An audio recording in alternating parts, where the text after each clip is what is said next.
guys. It's Ebony, of course, of RNb Vibes. And I am with someone that, I don't know. I can't use the word obsessed because obsessed has different meanings for you. And we're going to get into that a little later. How you doing, Byron? I'm good. How are you, Ebony? I'm great. I'm great. Now, let me get this started because I know people do this all the time with your last name. Let's hear it. Let's hear it. Byron. Jawan. First person to get it right on the first one. Let me tell you this right now. This is what we do. We win. We win here. We win 92Q, home of winners. Home of winners. That's home what we winner. do. Now, how often do you actually have to correct somebody when it comes to that? Like, I'm going to say 3 out of 5 times. Yeah, it's cool. I mean, I get it. Maybe like Wanye. Like, Joe Budden called me Wanye first. I'll be like, I don't understand why. I love Joe, though. Shout out to Joe. So, yeah. Like, you know, it's just, I don't know. I thought it was like a simple last name. I mean, I get it. My name is Ebony, and I always get Emily and a mommy. Emily is crazy. Emily is what I got before. There's no M in your name. At all. That's just crazy. At all. And then I remember when I was in high school, because it's always not high school, it's middle school. Oh, on the attendance sheet? Oh my gosh, it was horrible. No. I would hate when they go through the list and say the names. They're like, oh, is Sierra here? Okay, Sierra. Even like with the substitute teachers, there's always a subs, bro. Like they always mess everything up for everybody. They mess it up, and you be sitting there like, just don't say my name. Just, you might as well not even be there. Just bypass me. That's it. That's it. But now they're saying the name. They're putting respect on your name. They are putting respect on your name because you're a winner. Man, you know what I'm saying? Come on now, come on. So let's go ahead and get into the start of it all. I'm not going to do the whole questions of where you started because I know church is always a good background for all of us. No, for sure. But you was actually a Christian artist. Is that right? I was. How did you know that? I feel like I'm on Narwhal. That's crazy. Anyways, so that's wild. People don't realize my interviewing skills is different. That's tough. Nah, yeah, I was a Christian artist. I was a Christian rapper actually. Okay. With a label that was actually here in Nashville. So I had my start and I went R&B in 2019, really like 2021, but like I started that journey in 2019. But yeah, that's where I was at. So tell me, what was your experience as a Christian artist? It was interesting because it's like I was super deep in my faith, which I'm still in my faith, but I just kind of like molded it to where I am now. At that time I was super young. I got signed when I was like 19. Yeah. And I told my mom I was gonna get signed at 19, like when I was like 15. Yeah. She was just like, because she wanted to know what I wanted to do when I grew up, and I was like, oh, I want to be a rapper. She's like, be realistic. And I don't know what it is with us black people. When somebody said we can't do something, we gonna go do it. Yeah. Like, so I was like determined, and literally, after I graduated, literally like summer after that, I was in college. I was in community college, and everybody was like, don't you do music? I was like, yeah. They was like, you're really good. And it's like, I was in an audio engineering class at Gaston College in Gastonia, because that's like where I'm from. I was born in Charlotte though, and really country town. Nothing is there or whatever. And I was just like, bro, I just really need to just go for this. So I dropped out, and then a month later I got signed. Oh, it was crazy. Oh, do you ever regret dropping out though? No, but sometimes like I'm like, but then when I get on stage and stuff like that, and people send my words back to me, I'm like, that made their decision. It's like, it's cool. Well, you did great in gospel. I mean, you even did a collab with, I think with Derek Minor, right? Yeah, that's the homie. That's still my brother. Like, he's the one that pulled me out of the trenches of Gastonia. So yeah, it's funny. I'm still with them, but they've like made an R&B label just for me. So like, because they believe in me that much. So like, you know, shout out to R&G, Doc Watson, Derek Minor. Like, they really did their thing. So I'm really appreciative. So, yeah, I didn't even have to like go find another label or anything like that. So I'm like, they just say, hey, here's home. Home's like, here. He was like, hey, well, we're gonna grow with you. So whatever you want to do, we don't care. We're sharing out. I love it. So, you know, shout out to my people.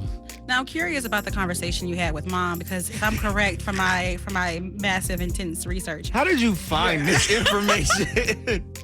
I am like the person. I should have been a private eye. Like, you should have been a PI for sure. But I'm just really good at just talking, and I love talking. But your mom is a minister, or is she a pastor? Yeah, my mom is a minister and pastor. Like, she do everything. But yeah, my mom and my whole family, we grew up in church. Like my mom was always in the church. Like, you know them double services when they don't feed you. Oh, I hate those. We was that deep in there. That so was like us. It was crazy, but like my mom is a minister. She always just like raised me just to like always just follow what God has for you and everything like that. So when I told her, like, she already knew I was mad talented, because it's like when I was like 7, I just started playing like multiple instruments and stuff. So she was like, oh, okay. And then I wanted to get on the choir. They didn't let me get on the choir because I was too young, but then they let me get into it. And then when I got into middle school, that's when like, which is so funny that we're mentioning this right now, Drake started like really popping in 2009. So like when I like was in like 8th grade, 7th, 8th grade, I started really like wanting to like make music. And that's when Drake was coming on the scene, and I got super inspired with it. I was terrible, but like I just kept doing it. Like even like I never won a talent show in my life, which was so crazy. This is fun. And then it's like literally, I remember like me and my old friend, we did this middle school talent show, and we did like Nothing on You by B.O.B. and Bruno Mars. Yeah. And like we dressed the part too, so it was hilarious. But, Oh, that's cute. Oh, that's but my cute. mom told me like that day when she saw me on stage, she knew like I had something. Like she Yeah. specifically said that. So like after that, I just kind of kept at it, and she just kind of like believed in me. She like even when I was performing at like churches, like she would pull up with me. She would just like do everything with me. So when I made the R&B transition, it was very interesting because she was like she supported it, but she was just like, what in the world? But you know, now she sees like, especially like when I went on tour with Kenyon Dixon in 2022, like she just like saw like everything in culmination. And then when I went to the Grammys in 23, she was just like, okay. Like, Yeah. So yeah, she's always been supportive, so it's been cool. But it was definitely an interesting conversation coming from one space to a whole new type thing. Yeah, because my mom, because I'm a preacher's kid myself. My mom's a pastor. PKs in the room. Shout out to the female pastors out there, because y'all are out there. We love you and support you. But I know my mom, because I work in R&B, and every time I'm with an artist or she'll see something, she's like, So I'm curious to when she listens to your R&B lyrics in comparison to your Christian lyrics. What's her intake?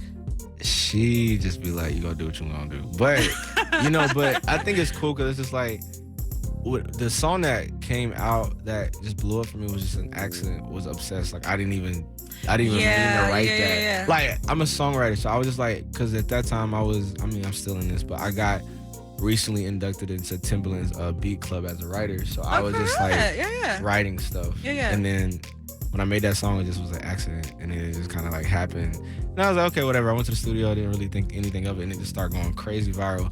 But it was weird, and I was just like, why is this type of thing the thing that just goes crazy? So like, it was funny, like a few months ago, I was doing some content, and I like made my mom, I was like, I'm gonna play these songs by me to see which ones like, you know.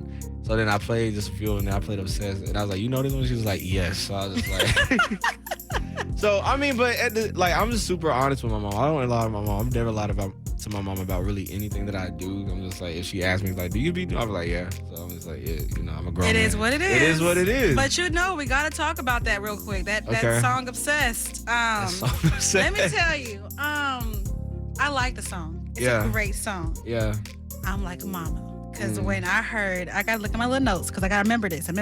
Yeah. I want you obsessed. I'll take your soul and leave you spiritless. A fact. You gotta explain. I'm an eater. Gotta explain. I'm an eater. So anyway, so back to it's self-explanatory. Jeez Louise. Well, you know, when Mama heard that, she didn't think that. She just thought. I don't know. My mom is not dumb. I know my mom knew what I was talking about. So I'm just kind of like, you know what it is. But it's crazy. What is funny was women championed it into another thing, which is fire. Because it's like the women that love that song, they just really translate it and be like, I want my partner obsessed with me. Obviously, it's sexual too, but like, they're just like, I want my partner to be so invested into me that I'm all they think about. Because this is the thing, I have a lot of women that are friends, and a lot of them just love saying that they just want their man and their partner just to be in their skin. Like, I want them to be in my skin. Like, I want them to be on my mind 24/7. They don't want them clingy. Yeah. And I've noticed this, and anybody that like really knows this, like y'all know, like there's a fine line, and it's only for the women that actually likes you. This don't work if one woman don't like you. A woman wants you to be like obsessed with her and like always gassing her up and stuff like that, but she don't want you to be clean. Like, you gotta figure out that balance. So that was just a theme song for them, and it like made them feel beautiful and made them feel like, just prized. And I love that. If I can make music that makes people feel like that, my job is completed. I love that. I mean, yeah, when I heard it, but it made me smile because a lot of relationships lack bit of affection, and intimacy outside of the physical traits of it all, but intimacy in a mental situation, be connected, be with me, be present with me. And I wonder, in your relationships, when it comes to specifically you, have you had a past? This is just being a listener. Tell me, it makes me think. Tell me. Was your exes ever present with you? I mean, in communication. Ooh, let's get into intimacy. it. And it's funny, Daisha just texted me back too. So like, that's great. We can call her whenever. Yeah, we're gonna have to. But I noted that because I'm listening to everything and I'm just like, I don't feel like his exes did this. Was that true? Yeah. So the thing is, and we're gonna just preface this by go to therapy, y'all, because therapy is great. It's a beautiful thing. Shout out to my therapist, Kristen. I need to come see you. But nah, a lot of my exes. So we just gonna, I guess, go up like with the thing that really started a lot of this. Mm-hmm. So there was a girl that I really liked. It was so weird. I met her like in 2020, so you already know a lot of online relationships was like whatever. So I met this girl off TikTok or whatever, and I really started to get to know her. She just got out of something fresh, so it wasn't even. I didn't even try to slide on her at first. Like I just loved her content. She was just cool. And then like, I don't know, one day we just started DMing, and she told me she was freshly single, yada yada yada. Then it was funny. She lived in Chicago. Y'all know I'm from Charlotte, so I was living in Charlotte, and we actually met here. We actually met in Nashville. Oh wow! It actually was crazy. Daisha actually helped me set a lot of this up, which was crazy. Daisha McBride, what the hell? That's my like, she didn't set up the relationship, but I got to Nashville to meet her for the first time, and this is how much of a lover boy I am, y'all. Yeah. I got my friend to like make a basket of all her favorite things, like an actual handmade basket, and I put all of her favorite things, her favorite snacks, her favorite wines, all that other stuff. We got the Airbnb. I got the Airbnb. I set it up with like the pillows, flowers, and like candles and stuff like that. So when I first met her, when she walked into the room, she's like saw all of that stuff. And I wrote her a handmade letter about saying how much, I appreciated her. It was really nice to meet her for the first time and stuff. Oh, so y'all married, right? No, not at all. She's actually engaged to another man. I'm confused. Which is crazy. So, love that. But nah, so like, anyways, long story short to that, like, we kept talking. I went to Chicago, whatever. Everything was cool, but then until it wasn't. So, like, we were dancing one night, and after we watched our favorite movie, and some things just started to change. She's just like, I can't keep seeing you because I'm gonna fall in love with you. And I'm just like, ain't that the point? So like, she dropped me off at the airport and said kind of the same thing. She kissed me. I never saw her again. I literally never saw that woman again. We talked on and off and stuff like that, but like, she ended up moving to the East Coast, and then she just found somebody and got engaged. So it was kind of like that, or I'll meet them and they want to be with me, then they're not ready, or it's just like they don't communicate, or they haven't communicated before. And it's just hard for them just to like be with somebody like me. So then what was crazy is when 2021 happened and Obsessed happened, like I just got an influx of just like attention that I was not used to. And you can like ask Daisha this, literally, I was not used to that. I was never used to like just all the attention from women that I was getting. Because in middle school I was bullied before, so like I always thought I was like, not good enough and stuff like that. So like getting people just saying like, you're talented, you're fine, you're sexy, all this stuff, like, and it's just been like that since then. Like my mind was like, what is happening? So, and I was in a relationship at the time, and we were already rocky, but like when that happened, I couldn't handle it. It just made everything so much worse. And I know artists don't like being that vulnerable, but that's just kind of what it is. So for me, it just kind of made it a contorted view, because like after that, I wasn't really in therapy, and I just started like, I feel like most men artists get into that where they're like, oh damn, well let me just mess with the people that's kind of in this industry or this type of thing. And I started doing that, and I'm like, damn, like I'm not really finding fulfillment in this. So then I had to literally go to therapy like 3 times, to really go through that. So yeah, a lot of my exes are great people, and they're very successful, and they're great, and I love them and still got love for them. But at the time, like, we were more mature to like really like have a healthy relationship. And a relationship takes 2 people, so it's not just one person. It does. It makes me ask a lot of questions. Let's ask a lot of questions. I'm wondering, one, how do you deal with that as an R&B artist? You're always... It's great content. Like, no cap. Like, it's great content for it, but continue. Like, it's great. But you're continuously in the forefront, and you're always in front of the stage. How do you tell yourself that, I am enough, I am attractive, I can do this, I can sing? What do you say to yourself to remind yourself of that also? Well, I think my thing is it's like I don't even question my talent or my attractiveness or anything like that anymore. It's like I think because of That's therapy and because it's like I mean when you get people saying it all the time, you're just like okay, I'm like everybody can't be lying for some reason. But no, for real. But what I have to like realize is like the good enough part because it's like when you came from I literally was born in Charlotte, but I lived in a city called Gastonia for most of my life. When you're coming from a town where nobody does anything, they don't make it out. I mean, like, and we from the South. We got, you got the people that don't ever leave their hometown and stuff like that. I told myself, I was like, I never want to be like that. Like, Yeah. so when I finally got motion with my career, it just like gave me hope. But it's like, now I'm like, okay, I made it out this phase. And now I'm in this upcoming phase with like meeting some of the people that I've always looked up to and just stuff like that. I'm like, how do I not compare myself all the time? So like, I've just had to get to a point where I'm just like, I'm doing this for myself. Obviously, everybody says that answer, but no, I'm doing it for myself. I'm doing it for my family and my fans, like people that actually get moved by what I do. I'm just like, the awards and stuff like that would be cool. They will be cool and they are cool, but it's like me having music that actually helps people. Like, for example, you were saying like you were listening to Take It Personal earlier. I had legitimately hella people DM me talking about they were in their driveway and they just left their husband because they had their abusive husband because they listened to that song. Like stuff like that is what makes it worth it and be like, okay, like I am good enough because my music is helping people heal and go to like another phase in their life and close chapters. So I'm like, that to me is better than anything else. Like literally, like I want a Grammy. I'm going to get a Grammy. You I'm are. all of these speaking into things, existence. like, facts. Come on, yeah. That's gonna happen. But I'm just like these moments like this, and even like last night, I played a really intimate show for literally only like 40 people last night. And it was crazy because that venue I usually sell out or whatever, but like it was raining and all this other stuff was happening. But like, yeah, I really had to take a moment and just look at the people that just came. I'm just like, bro, these like people are singing their hearts out, the stuff that I made, and it's helping people. Yeah.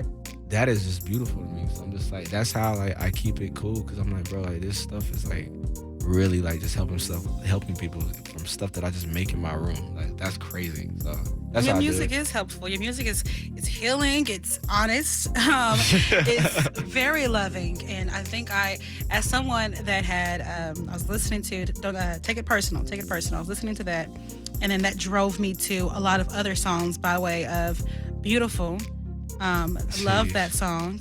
And then I heard, of course, your song with Keon Dixon. Timeless. That beautiful song. But then there's one that really stuck out to me too. It was Crazy and Love Me Then. Crazy stuck out to me because I gotta shout out to the person in the music video. Why the hell you throw her like that? Like you threw that woman like down. Like that's wild. So like no, that I didn't even like that song when we wrote it. I hated it. It's a great song. Yeah, it was just like more R&B pop leaning, and I was not trying to do that, but they were just like, let's experiment with it. But people really like that song. But I think what's crazy about Crazy is it's just the fact it's just like it shows obsession. Like it shows that like, and that's from my project A Little Crazy. Mm-hmm. But it shows a progression of like how love is. Because the thing is, it's like a lot of times in love, we say we wouldn't do something. Before we get into a relationship, we say, I'll never do this. I'll never do that. I'll never do this. But let the right one get you. Like, let the right one. You just flashback. I saw it. I did. Let the right one get you. You going to be outside screaming at 3 a.m.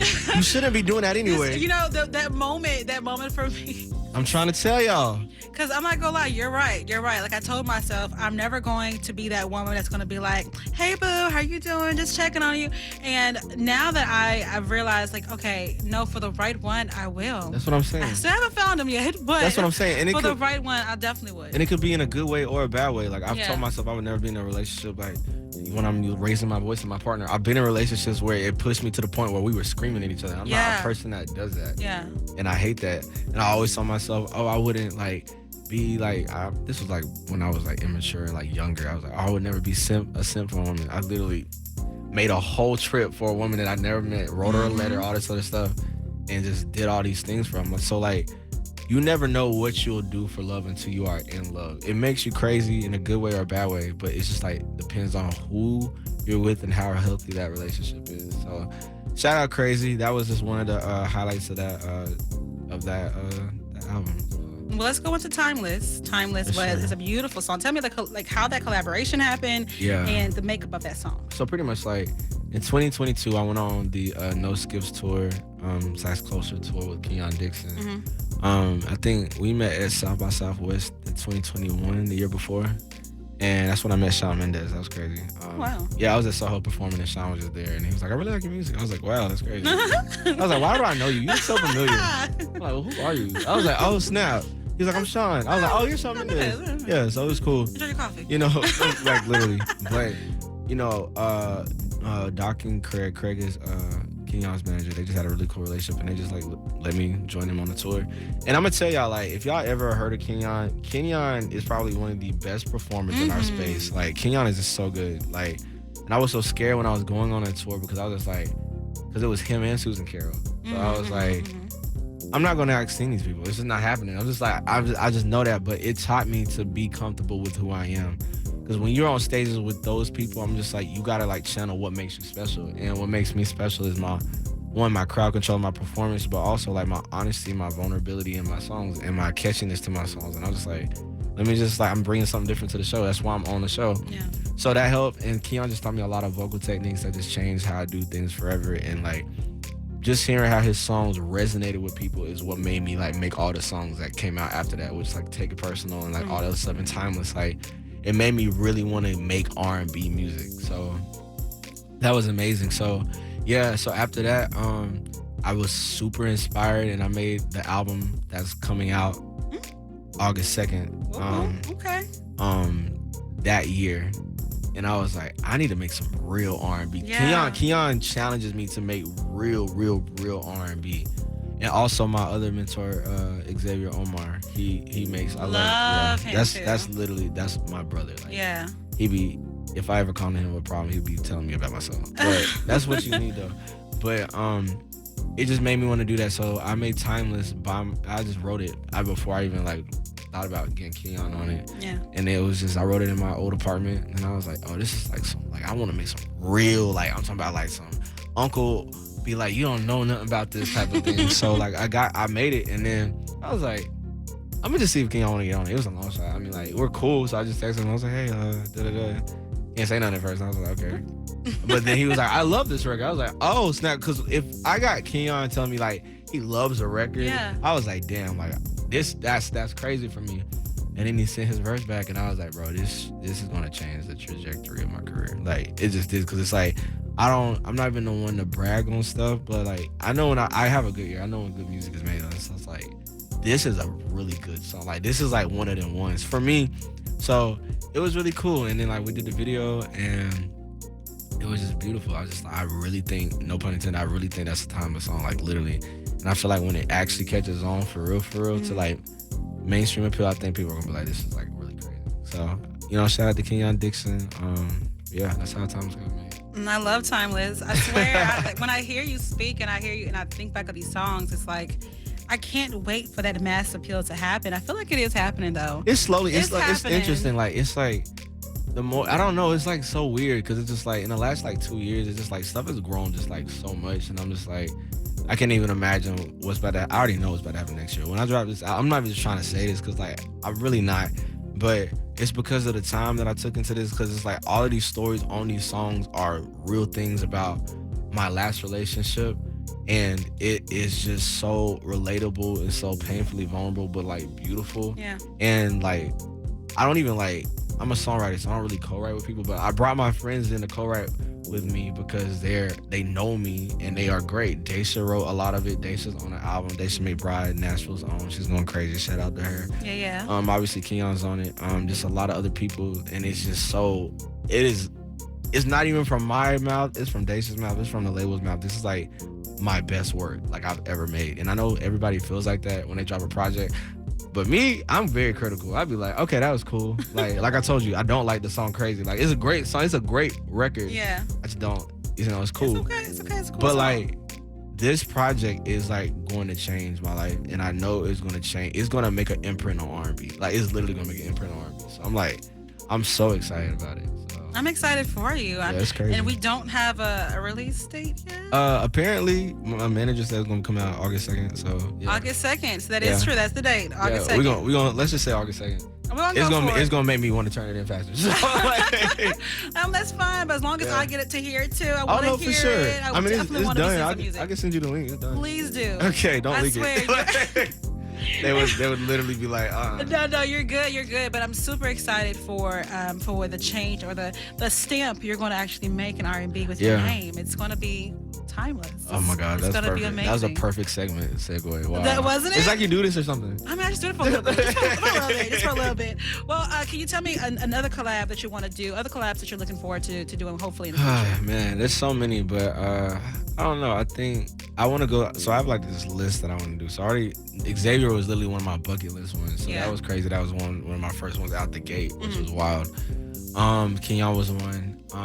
And I want to collaborate with. Well, there's some other up and coming artists. I don't know how deep you're into the up and coming. Oh, most definitely. Do you know this artist named Dende at all? Yeah, Dende. So me and him got one on my project. That was one. I'm trying to get one with Eric Bellinger. So like, I'm trying. Oh, Eric Bellinger. I've interviewed him too. He's great. Yeah, I'm really hopefully one day to get that. I had one, but that one didn't like work out. So that I just did some shows with Tone Stiff and Aaron Ray, so like I would love to get Tone Stiff on something and just some people like that. So. Shout out to Tone, he came through the show too. So everybody has went here. That's so crazy.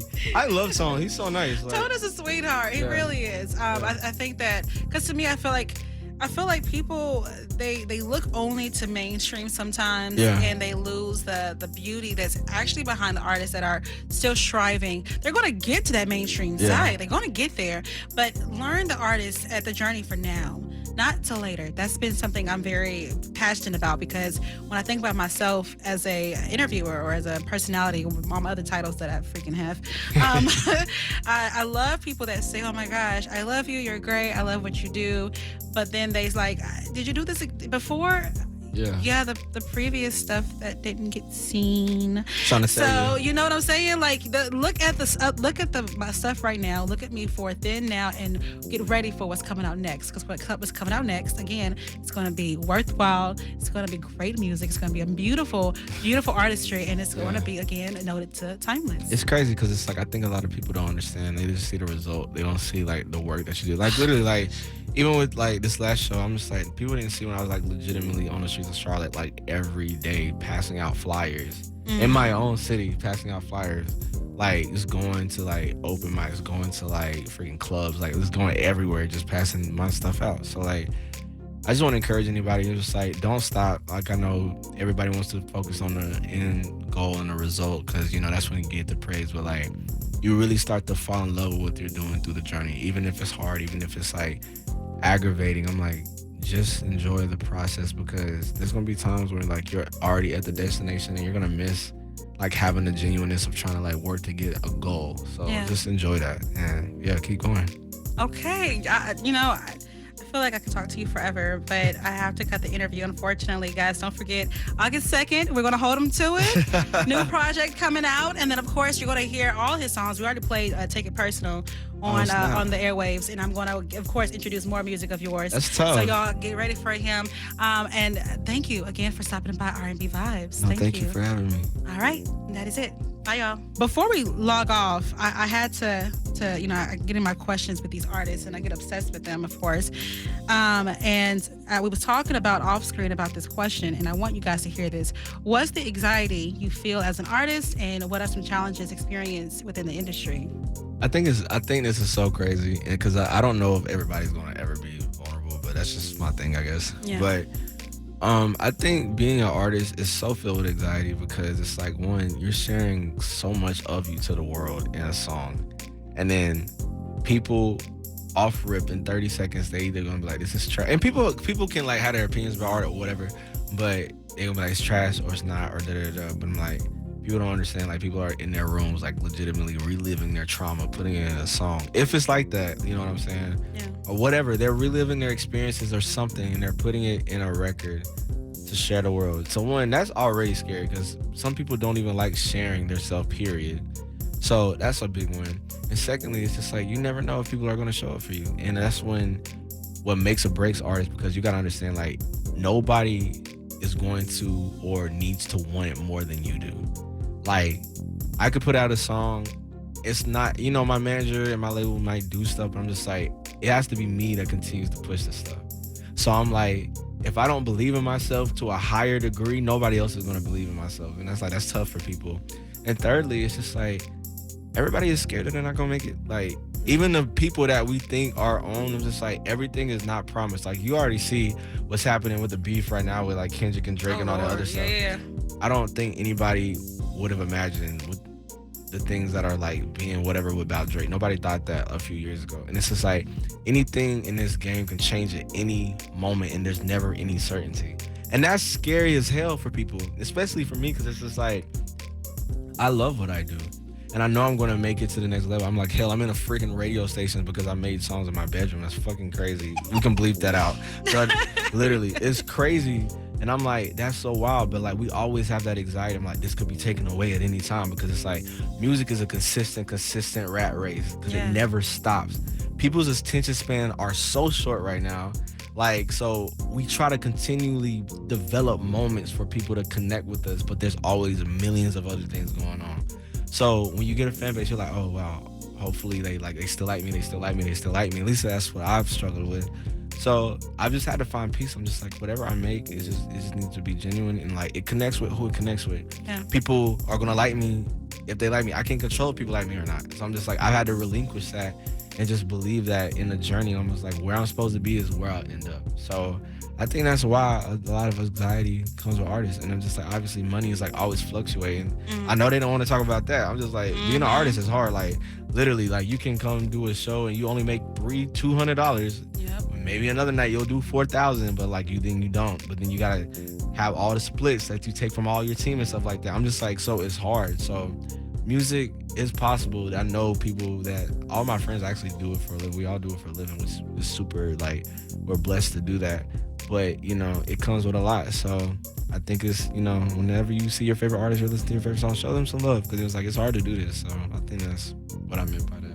No, I love it. I think for me, I was able to relate to it on a different level, but same concept, because as someone that is an interviewer, a host, like I said, all the other titles, I try my best to just put out the content. And the content to me is not just about getting the viewership or hoping that right person sees it. It's to make sure that the testimony of the artist is coming out. Yeah. And I think, that's why I feel like my questions are different, right? So then I put out the questions, I put out the interviews, and then I'm like, okay, God, I did what I'm supposed to do. Hopefully now people are getting on to that artist. And also, it does help me out when somebody sees, okay, yeah, this girl, let's move her to this network. And that's the fear.